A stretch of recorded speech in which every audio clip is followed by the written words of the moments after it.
जय हिंद दोस्तों, आज का वीडियो सबसे अलग हटके है। देखिए, हम लोग हमेशा वीडियो बनाते रहते हैं, सरकार क्या अच्छा करती है, क्या गलत करती है, उस सारी चीज़ों के बारे में आपको हम बताते रहे हैं, पढ़ाई से रिलेटेड A to Z चीज़ बताते रहे हैं। लेकिन आज जो अन्याय होते जा रहा है, अब ये बर्दाश्त के बाहर हो गया है। बर्दाश्त के बाहर इसलिए हो गया है कि अब पूरा शिक्षित समाज अब खड़ा हो गया। और जब कभी भी शिक्षित समाज खड़ा हुआ है तो इतिहास गवाह है, वो क्रांति की पहली दहलीज होती है, क्योंकि शिक्षित समाज को बेवकूफ़ बनाना आसान नहीं होता। आप देखिए, नई नौकरी को तो गोली मारी है, नया नौकरी तो भाई उम्मीद ही नहीं है कि निकलेगा। जो नौकरी निकली हुई है, जो 18 की वैकेंसी उसे क्लियर नहीं हो पा रहे हैं लोग, जो 19 में वैकेंसी आई थी वो क्लियर नहीं हो पा रही है। रेलवे वालों को पता ही नहीं चल रहा है कि भाई उनका एग्जाम होगा या नहीं होगा, होगा तो कब होगा, कोई ठीक नहीं चल रहा है। उसके बाद भी अगर गलती से कोई एग्जाम हो जाता है तो पेपर लीक हो जाता है। अब जरा सोचते चलिए, कभी आपने सुना है कि यूपीएससी का पेपर लीक क्यों नहीं हुआ? यूपीएससी नहीं लीक होता, क्यों? क्योंकि वहां यूपीएससी में इतने छांटे हुए लोग को ही भेजा जाता है कि वो पेपर लीक होने ही नहीं देंगे। और एसएससी में, रेलवे में जानबूझ के ऐसा कचरा अधिकारियों को भरा जाता है कि ये लोग जानबूझ के पेपर लीक करवा दे, और जो पैसा मिलेगा तो इन लोग अपनी फैमिली को ट्रिप लेके जाएंगे लोग स्विट्जरलैंड घुमाने के लिए, और बच्चों का भविष्य का बेड़ा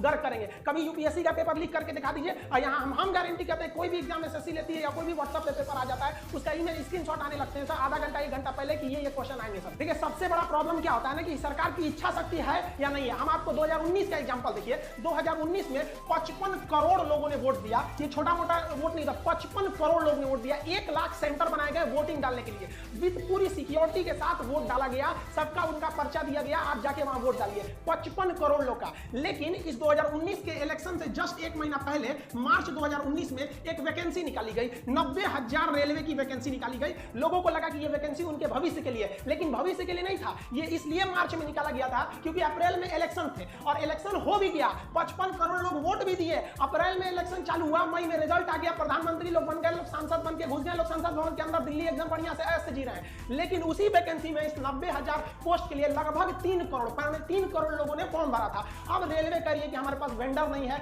हमारे पास एग्जाम लेने की क्षमता नहीं है 3 करोड़ का, और उन 3 करोड़ लोगों ने 500-500 रुपए दिया था। तो आप गुणा कर लीजिए, उन 3 करोड़ लोगों का 500-500 रुपए कितना हो जाएंगे। अब आप जरा देखिए, जो इलेक्शन कमीशन है वो 55 करोड़ लोगों का इलेक्शन करा सकता है, लेकिन जो स्टूडेंट्स के लिए सिलेक्शन कमीशन है वो 3 करोड़ लोग का नहीं करा सकता है। तो आप कहे लिए हम लोग से पैसा मांग लिए, स्टूडेंट्स का पैसा किस लिए लिए लोग? इतना दिन का पैसा आप कहां कर रहे हैं? आपको आज तक वेंडर नहीं मिला तो किस काम के हैं? आप सामने आके कहिए ना कि हमारे पास वेंडर नहीं मिल पा रहा है, हम कैसे एग्जाम कंडक्ट कराएं। आपको जब इतनी क्षमता नहीं थी तो इलेक्शन वहां पर आप फॉर्म भराने से पहले ही रोक देते। इससे तो साफ यही पता चलता है कि जो 90,000 की वैकेंसी थी वो केवल 2019 का चुनाव को ध्यान में रख के किया गया था। और जो पहले से जो ट्रैक रिकॉर्ड आ रहा है, अगर उस हिसाब से अगर हम बात करें तो ये जो 90,000 रेलवे की वैकेंसी है, ये 2024 के इलेक्शन तक जाके ये उसको फाइनल किया जाएगा। यानी अब हिंदुस्तान में एक ट्रेंड बन चुका है कि एक वैकेंसी से आप 2-2 एकदम बढ़िया से चुनाव जीत सकते हैं। बिहार में भी देख लीजिए, पिछली दरोगा की वैकेंसी का एग्जाम कब होगा कोई पता नहीं, लेकिन नया वैकेंसी आ गया है। क्यों? क्योंकि बिहार में चुनाव आ गया है। अब पिछला क्लियर नहीं हुआ, ये कर लीजिए, ये वाली भी उम्मीद रखिए कम से कम 24 तक हो जाएगा। अब लड़का हम लोग से पूछता है कि सर आप पढ़ा दिए, सिलेबस कंप्लीट हो गया,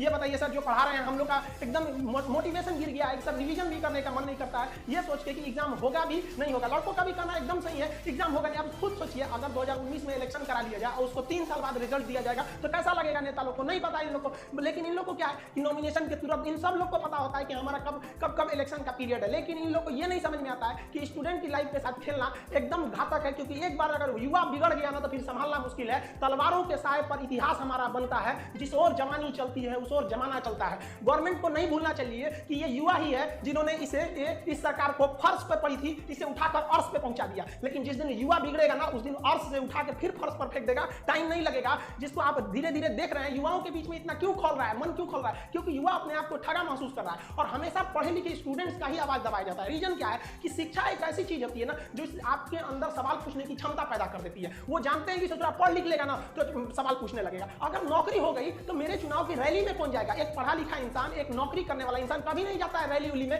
क्यों? क्योंकि वो यूट्यूब पे देख लेगा क्या भाषण है, ट्विटर पे देख लेगा। इसीलिए गवर्नमेंट चाहती है भाई साहब अनपढ़ रहो लोग, हमारी अलग अलग पार्टियां, 75 पार्टी हिंदुस्तान में, सोच रहा 4,000 से ज्यादा पार्टियां, उनका झंडा लेके ढोते रहो। लेकिन हम लोग को देखिए, ये जो विवाद है ये कोई राजनीति से विवाद नहीं है। एक्चुअली क्या है कि जो भी स्टेट है, उन स्टेट वालों की जो जॉब का एग्जाम है वो भी वही उसी हाल पे है जो रेलवे है, एसएससी है, आईबीपीएस है। ये जो तीनों चीजें ये सेंट्रल गवर्नमेंट के अंदर में आती है। अब आप बताइए, अगर सेंट्रल गवर्नमेंट कोई अच्छा काम करती है तो गवर्नमेंट कहती है हमने किया, तो भाई गड़बड़ हुआ तो भी तो आप कहिए ना कि हमने गड़बड़ किया। ये क्या कि भाई अच्छा ठीक खराब हुआ तो हम नहीं किए। यहाँ पर आप ऐसे लोगों को जानबूझ कर दिया एसएससी, रेलवे, कि इन लोगों ने बेड़ा गर्क करके रख दिया। ये जो तीनों संस्था है ये टॉप रिक्रूटमेंट बॉडी है सब इन लोग का। इन लोग की वैकेंसी हम रिकॉर्डेड बता रहे हैं। मोदी जी ने भाषण में क्या कहा था कि हम हर साल 2 करोड़ जॉब लेंगे। ये हम अपने पास से तो नहीं बोल रहे हैं, उन्होंने ही बोला था, और इनका ही समर्थक इसी इसी 2 करोड़ वैकेंसी की बात को लेकर युवाओं में एक उत्साह था कि अब हमें 2 करोड़ वैकेंसी देखने को मिलेगी। लेकिन आप गवर्नमेंट का ही डाटा देख के देखिए, हर साल वैकेंसी घटते जा रही है। जो 2014 में वैकेंसी एसएससी 16,000 दी थी, 2019 में 8,000 आ गया, आधा घट गया।